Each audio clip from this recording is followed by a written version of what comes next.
Bulughul Maram, kita sudah sampai pada hadis 181 dalam kitab saya,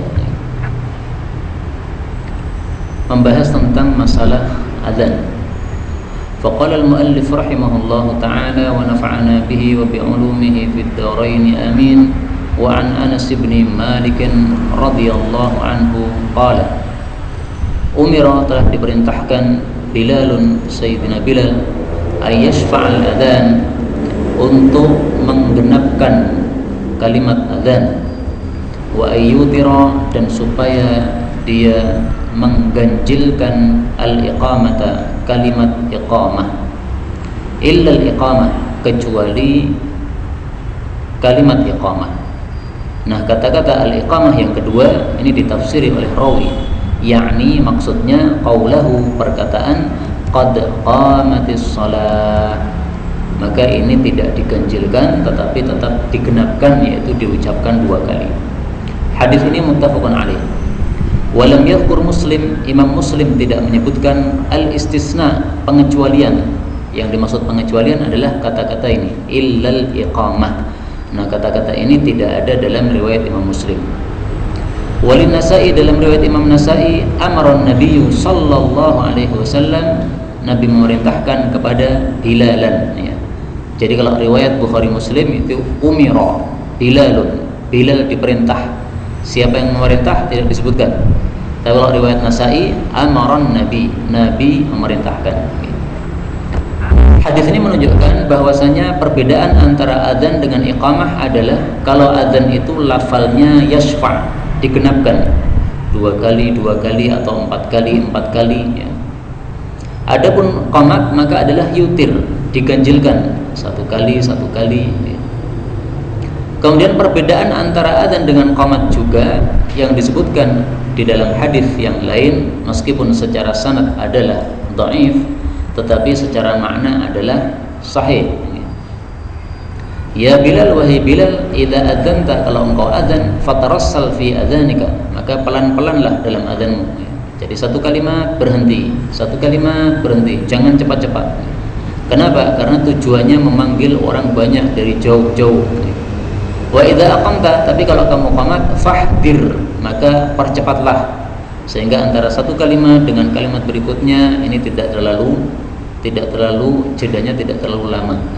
Ini hadis riwayat Tirmidzi, kata Syekh Albani derajatnya adalah sahih kecuali kalimat yang di dalam kurung. Ini menurut Syekh Albani, tetapi kalau menurut Imam Hakim ini sahih semuanya. Tapi ala kulli hal, inilah perbedaan antara adzan dengan qamat. Kemudian kita ambil beberapa faedah dari hadis ini. Faedah yang pertama, kata-kata umira Bilalun, Bilal diperintah, atau kata-kata kami para sahabat diperintah, ini oleh para ulama dipahami bahwa ini hadis marfu', alias hadis yang bersumber dari Nabi. Kenapa? Karena kalau Bilal atau sahabat diperintah, itu pasti yang memerintah adalah Nabi, bukan yang lain. Makanya dalam riwayat Imam Nasa'i, amara an-Nabi, Nabi memerintahkan.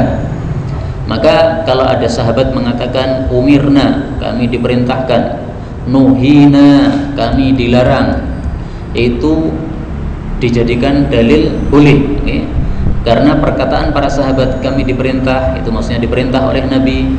Kami dilarang, itu maksudnya adalah kami dilarang oleh Nabi sallallahu alaihi wasallam. Contoh, perkataan Ummu Atiyah, nuhina, kami para wanita dilarang anit tiba'il janaiz, dari mengikuti jenazah. Jadi wanita mengikuti jenazah ke kuburan tidak boleh, karena akan terjadi ikhtilaf, sehingga tidak diperbolehkan oleh Rasul sallallahu alaihi wasallam. Faedah kedua, kata-kata wayutirul iqamah, mengganjilkan kalimat iqamah, ini dipahami salah oleh sebagian orang, sehingga mereka mengucapkan takbir di akhir qamat itu hanya 1 kalimat, Allahu Akbar, la ilaha illallah. Alasannya hadis ini, qamat itu diganjilkan, maka takbirnya 1 kali saja. Nah, maka ini adalah satu pemahaman yang salah, ya. Kenapa? Karena Rasulullah sallallahu alaihi wasallam ketika mengajari iqamat dengan kalimat yang lengkap, maka Rasulullah sallallahu alaihi wasallam ternyata mengulang takbirnya 2 kali. sebagaimana diriwayatkan di dalam kitab Sunan Abu Dawud. Rasulullah sallallahu alaihi wasallam mengatakan, taqulu, kamu ucapkan, yaitu ketika kamu qamat. Taqulu idza aqamtas shalah, kamu ucapkan ketika kamu qamat. Allahu akbar, asyhadu an la ilaha illallah, asyhadu anna muhammadar rasulullah, hayya 'alas shalah, hayya 'alal falah, qad qamatis shalah, qad qamatis shalah. Dua kali ya, qad qamatis shalahnya. Allahu akbar. Nah, ini kan dua kali jelas. Ini la ilaha illallah. Nah, sebagaimana kata Imam Ahmad, hadis satu dengan yang lainnya saling menafsirkan, jangan ditabrak-tabrakkan. Maka qamat harus takbir akhirnya ini dua kali. Allahu akbar, Allahu akbar. Jangan satu kali, karena berarti salah paham terhadap kata-kata wa yutiral iqamata. Hadis berikutnya 182. Wa an Abi Juhaifah radhiyallahu anhu qala, ra'aitu, aku melihat Bilalan, Sidi Bilal, yu'adzinu, melakukan adzan, wa atatabba'u fahu, dan aku mengikuti mulutnya Bilal, ha huna wa ha huna, kesana dan kemari, maksudnya dia menoleh ke arah kanan dan ke arah kiri ya. Dan ini adalah ketika dia mengucapkan hayya 'alas shalah, hayya 'alal falah. Wa isba'ahu, sementara kedua jarinya, maksudnya adalah jari telunjuk, fi udunaihi, di dalam kedua telinganya, maksudnya ditutupkan begini. Hadis diriwayatkan oleh Imam Ahmad, Tirmidzi, dan disahihkan oleh Imam Tirmidzi. Di dalam riwayat Ibnu Majah, wa ja'ala, dan Bilal meletakkan isba'aihi, kedua jarinya yaitu telunjuk, fi udunaihi, pada kedua telinganya, yaitu ditutupkan. Dalam riwayat Abu Dawud, nah untuk riwayat Abu Dawud ini dhaif, sehingga di sini saya kasih tanda garis bawah. Pokoknya kalau ada tanda garis bawah dalam kitab saya, ini tanda bahwa hadisnya dhaif. Tambahan dari Abu Dawud, lawa unuqahu, Bilal menolehkan tengkuknya, artinya noleh ke arah kanan dan ke arah kiri. Lamma balagha, tatkala sampai pada kalimat hayya 'alas shalah, yaminan wa shimalan, ke arah kanan dan ke arah kiri.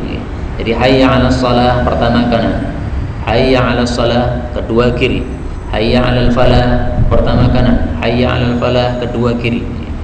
Walam yastadir, dan beliau tidak muter, jadi badannya tetap menghadap ke arah kiblat, yang menoleh hanyalah wajah kanan dan kiri saja, tapi badannya tidak sampai muter. Tapi meskipun tambahan ini dhaif, tetapi maknanya sahih karena sudah dikuatkan oleh hadis sebelumnya tadi ya. Atatabba'u fahu, saya mengikuti mulutnya, itu kan berarti dia noleh ke arah kanan dan ke arah kiri ya. Wa asruhu, dan asal hadis ini fi sahihain, dalam kitab Sahih Bukhari dan Muslim ya. Dari hadis ini kita ambil pelajaran bahwasanya termasuk sunnah adzan ada dua.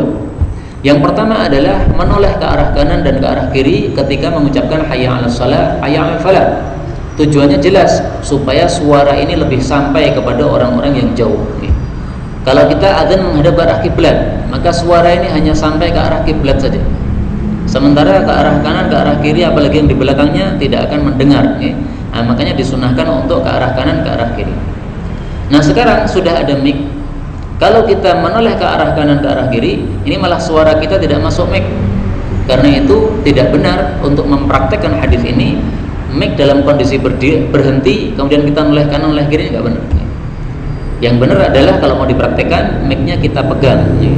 Karena kalau mic-nya kita pegang, maka kita bisa noleh kanan, bisa noleh kiri. Tapi kalau mic-nya diam, maka tidak usah noleh, nggak ada masalah, karena sudah sampai suara ini ke semua penjuru. Kemudian sunnah yang kedua adalah isba'ahu fi udhunai, jari diletakkan pada telinga. Ini tujuannya supaya suaranya semakin kencang. Karena kalau kita teriak sementara telinga kita terbuka, kita akan terganggu oleh teriakan kita sehingga tidak bisa keras. Tapi kalau telinga sudah kita tutupi, maka kita teriak sekuat-kuatnya tidak akan mengganggu telinga kita, maka ini suara semakin keras. Maka kesimpulan dari hadis ini juga adalah disunnahkan mengeraskan suara azan. Maka volume azan itu dikeraskan, jangan dengan suara yang kecil. Dan ini perbedaan yang ketiga antara azan dengan qamah. Perbedaan pertama tadi ya sudah ya, Adzan 22, qomat 11. Adzan pelan-pelan, qomat cepat. Kemudian adzan dikeraskan, qomat tidak dikeraskan, alias tidak usah pakai mic. Karena adzan itu untuk memanggil orang-orang yang di rumah, qomat itu untuk mengajak orang-orang yang di masjid supaya kita mulai salat. Maka Syekh kami, Syekh Walid hafizahullah, mengingkari penggunaan mic untuk qomat. Qomat tidak usah pakai mic kata beliau supaya sesuai sunnah. Berikutnya 183. Wa an Abi Mahdhurah radhiyallahu anhu anna Nabiyya sallallahu alaihi wasallam a'jabahu, telah menakjubkan Nabi, sautuhu, suaranya Abu Mahdhurah, suaranya sangat keras sehingga menakjubkan Nabi. Fa'allamahu, maka Nabi pun mengajarkan kepada Abu Mahdhurah al-adhana, akan adzan. Hadis diriwayatkan oleh Ibnu Khuzaimah. Ini hadis sudah saya ceritakan. Abu Mahdhurah ini termasuk pemuda nakal di kota Mekah. Ketika mendengar adzan Bilal, dia menirukan untuk mengejek bersama beberapa pemuda yang lain. Nah, ejekan adzan ini didengar oleh Nabi. Maka pemuda-pemuda itu tidak dimarahi Nabi, tapi dikumpulkan oleh Nabi SAW. Kemudian ditanya, tadi yang suaranya paling keras siapa? Semuanya menunjuk kepada Abu Mahdhurah. Ini orangnya paling keras suaranya. Maka Rasulullah panggil Abu Mahdhurah, kemudian diusap-usap tubuhnya, kemudian diajari adzan, disuruh untuk menjadi muadzin kota Mekah. Maka muadzin Nabi itu ada dua. Untuk Mekah adalah Abu Mahdhurah, untuk Madinah adalah siapa? Abdullah ibnu Ummi Maktum yang buta itu. Hadis 184. Wa an Jabir bin Samuratin, ini mestinya Samurata. Di situ apa? Samurata, Samuratin. Samurata, udah benar. Radhiyallahu anhuma qala, shallaitu, aku salat ma'an nabiyyi sallallahu alaihi wasallam, bersama Nabi, al-Idain, dua salat Id, yaitu Idul Fitri dan Idul Adha. Ghaira marrah wala marratain, tidak hanya sekali, tidak pula hanya dua kali, maksudnya berkali-kali, ratusan kali atau puluhan kali. Semuanya itu bi ghairi adzanin, tanpa ada adzan, wala iqamah, tanpa ada qamat. Hadis diriwayatkan oleh Imam Muslim. Wa nahwuhu, dan semisal hadis itu juga fil muttafaq, pada hadis muttafaqun alaih dari Ibnu Abbas radhiyallahu anhuma dan yang lain-lainnya. Untuk Idul Fitri dan Idul Adha tidak disunnahkan untuk mengucapkan apapun juga. Tidak juga disunnahkan untuk mengucapkan as-salatu jami'ah. Enggak. Memang saya harus jujur, dalam mazhab Syafi'i untuk salat Id itu disunnahkan untuk mengumandangkan apa? As-salatu jami'ah. Akan tetapi hal ini dalilnya tidak sahih, disebutkan di dalam hadis yang mursal. Karena mursal itu dhaif, maka tidak bisa dijadikan dalil. Ini saya berusaha mencari apakah ada hadisnya dalam Musnad Syafi'i atau tidak. Ternyata enggak ada. Tapi itulah dalilnya mazhab Syafi'i, mengumandangkan as-salatu jami'ah untuk salat Id, itu dalilnya hadis yang mursal. Mursal dhaif, tidak bisa dijadikan dalil. Nah, lantas yang sahih bagaimana? Yang sahih ternyata diriwayatkan oleh Sahih Muslim, kata kuncinya la nidaa yauma idzin. Jabir meriwayatkan bahwasanya Nabi pada hari Yaumal Fitri, Idul Fitri, hina yakhrujul imam, ketika imam keluar, la iqamata, tidak ada qamat, wala nidaa, tidak ada seruan apapun, wala syai'a, tidak ada sesuatu apapun juga, wala nidaa yauma idzin, tidak ada seruan apapun pada hari itu, wala iqamata, tidak pula ada iqamah. Nah, maka kata-kata la nidaa, tidak ada seruan apapun, ini menunjukkan tidak pula disunnahkan mengucapkan as-salatu jami'ah. Tapi karena ini masalah khilafiyah, maka hendaklah kita tidak saling mengingkari. Artinya kalau ada kelompok mazhab Syafi'i yang mereka mengumandangkan as-salatu jami'ah, maka kita jangan mengingkari mereka. Kita pakai kaidah para ulama, la inkara fi masayilil khilaf. La inkara, tidak ada pengingkaran, fi masayilil khilaf, dalam masalah-masalah khilafiyah yang masing-masing punya dalil yang kuat menurut mazhab masing-masing. Menurut mereka mazhab Syafi'i, as-salatu jami'ah untuk salat Id kuat menurut mereka. Meskipun hadisnya mursal. Kenapa? Karena dikuatkan oleh hadis yang lain, yaitu hadis tentang salat istisqa, salat kusuf. Nah, ketika salat kusuf Nabi itu mengumandangkan as-salatu jami'ah, maka mazhab Syafi'i mengatakan berarti bisa dikiaskan dengan salat kusuf. Maka berarti hadis yang mursal tadi derajatnya naik menjadi kuat, bisa diterima. Ini alasan mereka mazhab Syafi'i. Tapi kalau kita memakai hadis yang sangat sahih, sangat jelas mengatakan la nida, enggak ada seruan, la syai', tidak ada sesuatu apapun juga. Dan inilah yang dijelaskan oleh Imam Ibnul Qayyim bahwasanya as-salatu jami'ah tidak disyariatkan dalam salat Id. 186 wa an Abi Qatadah, di sini Qatadatun salah ya, Qatadah fil hadits at-tawil, dalam hadis yang panjang, fi naumihim, di sini tertulis naumihum, salah, fi naumihim, dalam tidur mereka, anis salati, dari salat, maksudnya salat subuh, ketiduran dari salat subuh. Thumma adzana Bilalun, kemudian Sayyidina Bilal adzan, fa shalla Rasulullah sallallahu alaihi wasallam, lalu Rasulullah salat kama kana yasna'u kulla yaum, sebagaimana beliau biasanya melakukan setiap hari. Hadis diriwayatkan oleh Imam Muslim. Hadis ini menunjukkan bahwasanya adzan tetap disyariatkan meskipun waktunya sudah lewat. Masih ingat ya definisi adzan dulu apa? Al-adzanu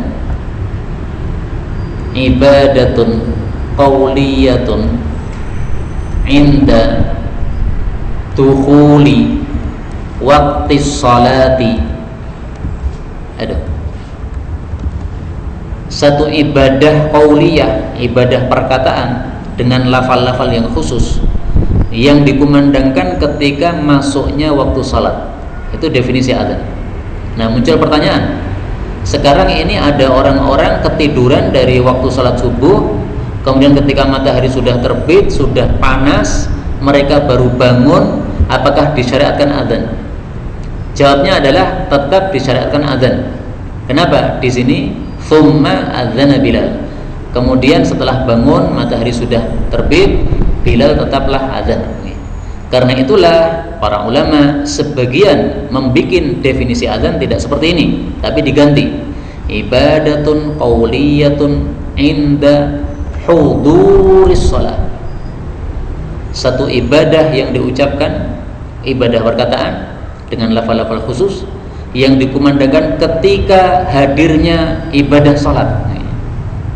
Kami akan salat subuh jam berapa? Jam 8 karena barusan bangun. Nah, berarti hadirnya salat jam 8. Berarti adzannya ya jam 8 itu juga. Nah, maka boleh pakai definisi yang pertama tadi atau definisi kedua, enggak ada masalah. Tapi sebenarnya memang adzan itu asalnya untuk memberitahu masuknya waktu salat. Kemudian kita ambil faedah dari hadis ini juga, bahwasanya adzan tetap disyariatkan untuk dikumandangkan meskipun kita dalam kondisi musafir. Karena dalam kasus ini adalah kasusnya cerita orang sedang safar, kemudian singgah di tengah perjalanan, kemudian orang-orang istirahat di situ, kemudian bangun subuh kesiangan, nah kemudian tetap mengumandangkan adzan di situ. Faedah yang kedua, di sini disebutkan Rasulullah kama kana yasna'u kulla yaum. Beliau melakukan seperti yang biasa dilakukan setiap hari. Maksudnya apa?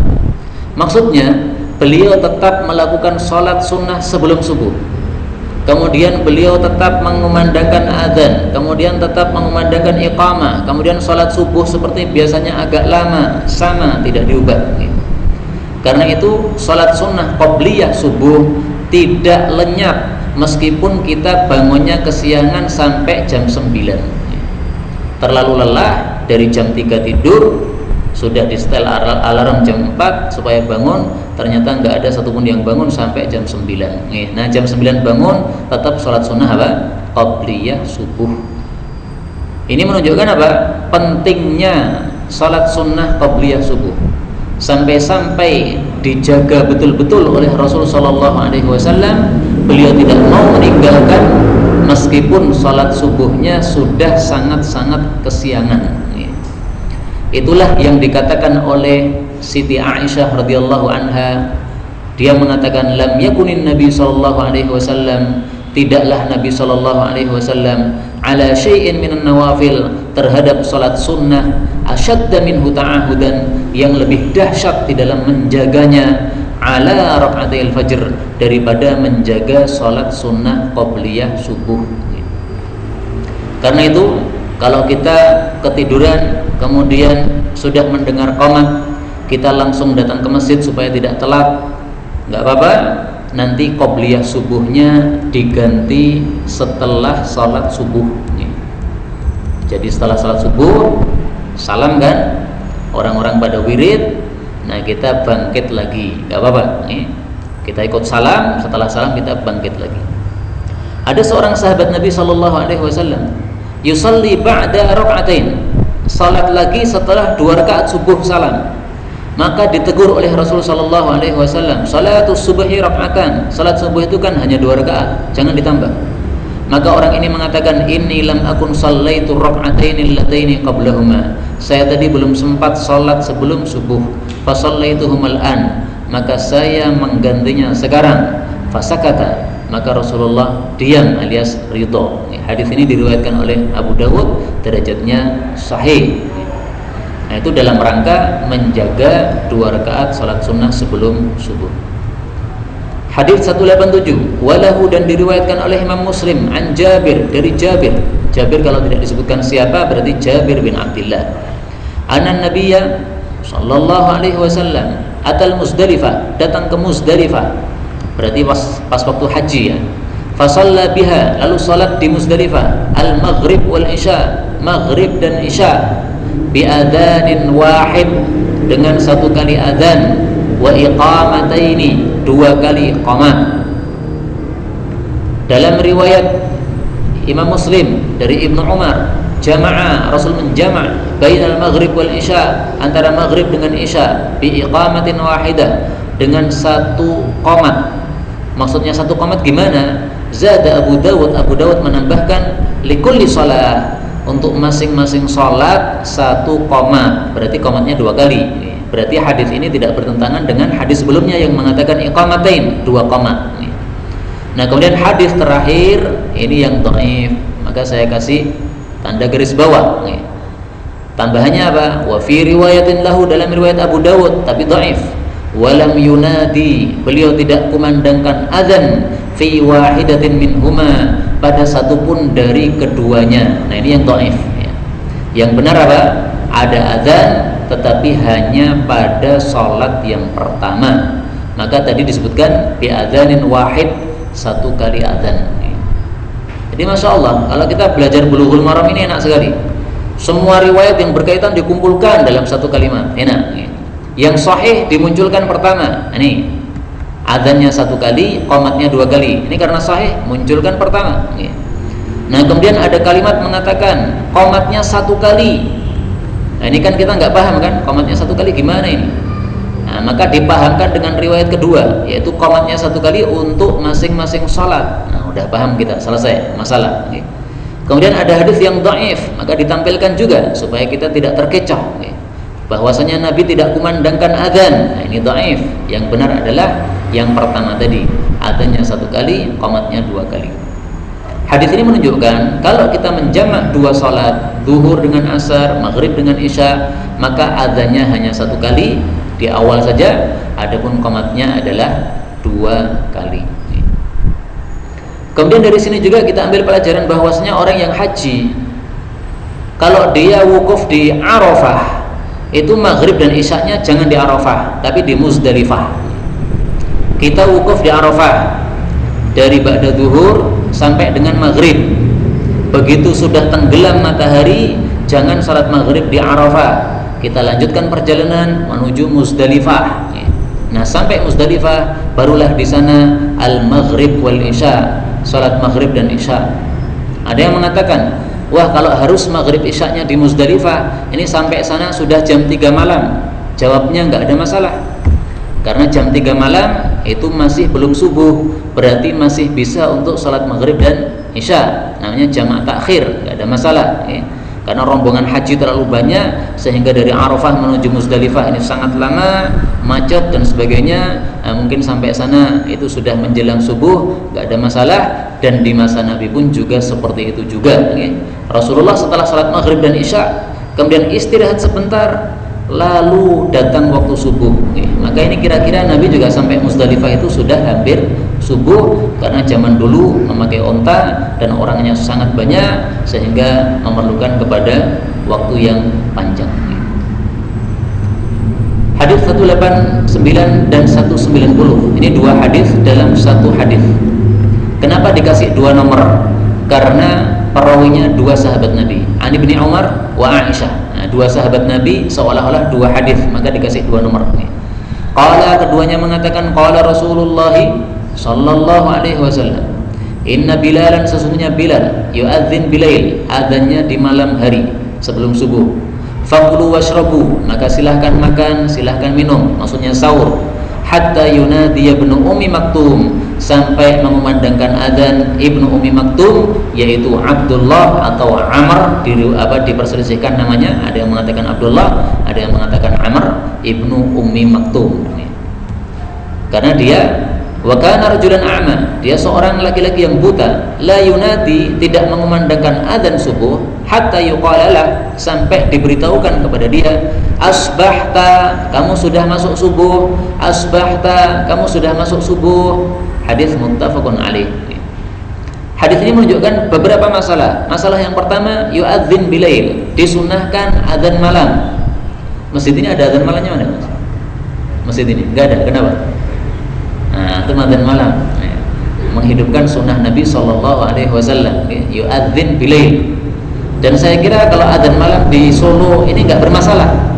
Artinya tidak ada yang mengingkari ya. Tidak ada yang merutuki masjid kita, enggak ada. Tahu merutuki ya?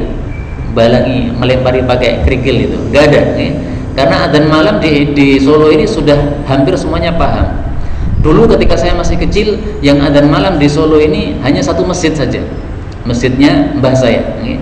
Tapi sekarang adzan malam semuanya, hampir semua masjid sudah banyak yang memandangkan adzan malam. Maka ini perlu dihidupkan sunnah ini di masjid ini ya. Kalau di Jawa Timur, nah ini masalah besar. Teman saya adzan malam, maka dilaporkan ke pengadilan, hadir dia ke pengadilan. Kemudian ketika ditanya oleh hakim, kenapa engkau adzan malam, menyebabkan orang-orang jadi kacau, kemudian melaporkan kepada kita. Nah, maka dia mengatakan, saya adzan malam karena saya baca dalam Bulughul Maram, hadisnya sahih mengatakan inna Bilalan yu'adzin bilail. Saya mengikuti sunnah Nabi SAW. Oleh hakim diputuskan, ya sudah, nggak apa-apa, lanjutkan. Sampai sekarang dilanjutkan. Ini hakimnya tampaknya paham agama dia. Begitu ngerti ada hadis, ya udah lanjut. Sampai sekarang nggak ada masalah. Zaman dulu ditentang banyak orang. Kemudian sunnah yang kedua, hadis ini menunjukkan bahwasannya hendaklah antara adzan malam dengan adzan subuh ini orangnya berbeda. Kalau zaman dulu sebagai tanda, oh ini suaranya Bilal, ini berarti masih jam 3. Ini suaranya Ibnu Ummi Maktum, ini berarti sudah jam 4. Nah, sebagai tanda. Karena kalau adzannya sama, orangnya ini merancukan. Zaman dulu belum ada jam ya. Nah, maka hendaklah antara muadzin pertama dengan kedua dibedakan. Masalah yang ketiga, hadis ini menunjukkan bahwasanya rajulan a'ma, orang yang buta boleh adzan. Muncul pertanyaan, bukankah buta tidak bisa melihat waktu? Nggak bisa melihat jam kalau zaman sekarang, tidak bisa melihat apakah matahari sudah tergelincir, apakah matahari sudah terbit dan sebagainya. Nah, maka jawabannya adalah orang yang buta itu boleh adzan, tetapi yuqala lahu asbahta asbahta. Hendaklah ada yang memberitahukan kepada dia, ini sudah masuk waktu subuh, silahkan engkau adzan. Maka Ibnu Ummi Maktum ini, dia punya istri, punya anak, bisa diberitahu oleh istrinya, oleh anaknya, gampangnya, tidak ada masalah. 191 wa an Ibnu Umar radhiyallahu anhuma, inna Bilalan, sesungguhnya Bilal adzana qabla al-fajr, adzannya sebelum subuh. Fa amarahu an-nabiy sallallahu alaihi wasallam ayyarji, maka Nabi memerintahkannya untuk kembali ke masjid, kembali ke menara untuk adzan. Fayunadi, lalu hendaklah dia mengumandangkan adzan. Fayunadi, lalu hendaklah dia menyerukan, ala ketahuilah wahai masyarakat, Innal abda, sesungguhnya hamba ini, maksudnya sesungguhnya saya ini, nama tadi itu tidur. Hadis diriwayatkan oleh Abu Dawud wa dha'afah, dan dia mendhaifkan. Tetapi kata Syekh Zuhairi, hadis ini sahih, sahih. Kenapa? Karena perawinya bernama Hamad bin Salamah, ini adalah seorang rawi yang thiqah, sehingga kalau mengatakan bahwasanya dia salah di dalam periwayatan hadis ini perlu kepada dalil. Tidak ada dalil, tidak boleh. Maka kalau saya pribadi cenderung bahwa hadis ini sahih, bisa dipakai dalil. Maksudnya apa hadis ini? Maksudnya gini. Dulu pernah Sayyidina Bilal itu adzannya adzan subuh. Jadi kalau hadis yang pertama tadi, Bilal itu adzannya adzan malam. Untuk hadis yang kedua ini, Bilal itu adzannya adzan subuh. Nah, pada waktu itu Sayyidina Bilal tidur, kemudian ketika dia bangun kaget, dia mengira sudah terbit fajar. Maka dia langsung mengumandangkan adzan apa? Subuh. Maka orang-orang kaget, loh ini belum masuk subuh kok adzan subuh. Maka oleh Nabi disuruh untuk balik lagi ke menara, kemudian suruh menyerukan, ala ketahuilah innal abda nama. Tadi saya itu ketiduran sehingga saya bangun kaget langsung adzan, belum pas waktunya. Maka silahkan kalian makan lagi, nggak apa-apa. Nah ini berarti sunnahnya bagi orang yang adzannya tidak pas waktunya, itu hendaklah dia mengumumkan sebagaimana tadi adzan mengumumkan dengan mic, maka pengumumannya juga dengan mic juga. Dia datang ke mic lagi, ngomong lagi, mohon maaf bapak-bapak, saya salah, ini jamnya kebelandangan, kecepatan, maka saya tadi adzannya tidak tepat. Siapa yang sudah terlanjur buka puasa, tolong berhenti. Nah, nanti mereka apa? Tidak usah marah sama muadzin tadi. Udah puasanya batal, nggak apa-apa, ganti di hari yang lain, nggak usah marah. Oh dia salah, salah dimarahi pak. Pernah nggak terjadi seperti itu? Saya di Garut pernah. Santri tidak adzan, kemudian ada orang mampir atau gimana ya, melihat jamnya itu sudah masuk waktu, nah, maka akhirnya dia adzan. Nah, kaget semua masyarakat, mereka ada yang sudah terlanjur makan padahal belum waktunya adzan. Nah, akhirnya kita beritahukan ini adzannya salah, ya, silakan puasanya diganti pada hari yang lainnya lagi. Baik. Tambah satu hadis lagi 192. Wa an Abi Sa'id al-Khudri radhiyallahu anhu qala qala Rasulullah sallallahu alaihi wasallam, "Idza sami'tumun nida, kalau kalian mendengar adzan, faqulu, maka ucapkanlah mithla, semisal persis ma yaqulul muadzin, apa yang dikumandangkan oleh muadzin." Hadis muttafaqun alaih. Dan dalam riwayat Imam Bukhari dari Muawiyah radhiyallahu anhu, tetapi dengan lafal yang berbeda. Hadis ini menunjukkan apa? Kalau kita mendengar adzan, kita disunnahkan untuk menirukan. Faqulu, ucapkanlah alias tirukanlah. Ini menurut mayoritas para ulama hukumnya sunnah, tidak wajib. Menurut sebagian kecil ulama hukumnya adalah wajib. Kemudian hadis ini menunjukkan bahwasanya menirukan adzan itu hendaklah setelah muadzin berhenti. Allahu Akbar, Allahu Akbar. Nah, sudah berhenti baru ditirukan, okay. Karena di sini Rasulullah mengatakan ucapkanlah mithla, semisal persis yang diucapkan muadzin. Kalau muadzin belum selesai, kita sudah mengucapkan, berarti kita tidak mengucapkan semisal persis. Karena yang kita tirukan itu baru sebagian saja, okay. Nah, sehingga harus sabar dulu, nunggu dulu sampai satu kalimat berhenti baru kita tirukan. Satu kalimat berhenti baru kita tirukan, okay. Supaya sesuai dengan sabda Nabi mithla ma yaqulul muadzin. Kemudian hadis ini menunjukkan juga bahwasanya kalau muadzin mengucapkan hayya 'alas shalah, hayya 'alal falah, boleh kita juga mengucapkan hayya 'alas shalah, hayya 'alal falah, okay. Kenapa? Karena hadisnya mengatakan mithla, dan kata-kata mithla dalam bahasa Arab itu adalah semisal persis. Tetapi lebih baiknya ketika hayya 'alas shalah, hayya 'alal falah, kita mengucapkan la haula wala quwwata illa billah, sebagaimana hadis berikutnya riwayat Imam Muslim dari Umar pada fadilah mengucapkan seperti yang diucapkan muadzin, satu kata selain dua kalimat hayya 'alah, yaitu hayya 'alas shalah dan hayya 'alal falah, maka mengucapkan la haula wala quwwata illa billah. Tapi seandainya mengucapkan hayya 'alas shalah, enggak apa-apa, sesuai dengan kalimat hadis faqulu mithla, semisal persis. Kemudian hadisnya Muawiyah. Dalam hadisnya Muawiyah ini ada keunikan. Muawiyah naik mimbar, kemudian khatib Jumat, kemudian muadzin Jumat mengumandangkan azan. Maka Muawiyah ketika mendengar muadzin mengucapkan asyhadu an la ilaha illallah, ini Muawiyah hanya mengucapkan ana, saya juga bersaksi. Ketika muadzin mengucapkan asyhadu anna Muhammadar Rasulullah, maka Muawiyah mengatakan wa ana, saya juga bersaksi. Nah, maka kalau kita menirukan muadzin ketika mengucapkan syahadat, itu boleh diringkas seperti ini ya. Ana atau wa ana, udah cukup, tidak harus asyhadu an la ilaha illallah, asyhadu anna Muhammadar Rasulullah. Kenapa? Hadisnya sahih, riwayat Imam Bukhari, dan ini termasuk sunnah Nabi yang mungkin jarang dilakukan orang. Rata-rata kita mengucapkan seperti yang diucapkan muadzin, tetapi boleh juga mengucapkan wa ana karena Muawiyah pernah mendengarnya dari Rasulullah sallallahu alaihi wasallam. Kecuali kalau orang-orang Syiah, orang-orang Syiah nggak mau hadis ini, Pak. Kenapa? Yang meriwayatkan Muawiyah.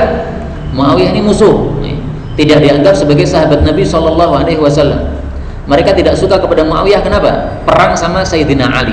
Dianggap Ali itu adalah imam mereka, maka siapapun yang perang dengan Sayyidina Ali adalah musuh mereka. Kalau kita tidak, kita mengatakan Muawiyah sahabat Nabi. Siapapun sahabat Nabi meriwayatkan hadis wajib diterima, karena semua sahabat Nabi dalam masalah periwayatan hadis adalah adil, riwayatnya harus diterima. Adapun dalam masalah yang lain ada kekurangan-kekurangan, kesalahan-kesalahan, dosa-dosa, ini bukan urusan kita, ini urusan mereka dengan Allah, dan kita masing-masing juga banyak dosa. Kalau dihitung dosa kita dengan dosa seperti orang-orang seperti Muawiyah dan yang lainnya, ini pasti dosa kita lebih banyak. Maka nggak usah ngurusi dosa orang lain, urusilah dosa kita sendiri. Atau adapun periwayatan hadis dari para sahabat, hendaklah kita terima semuanya. Wallahu a'lam bishawab. Inilah yang dapat kita pelajari pada malam hari ini. Sudah habis waktunya, kita cukup sampai di sini.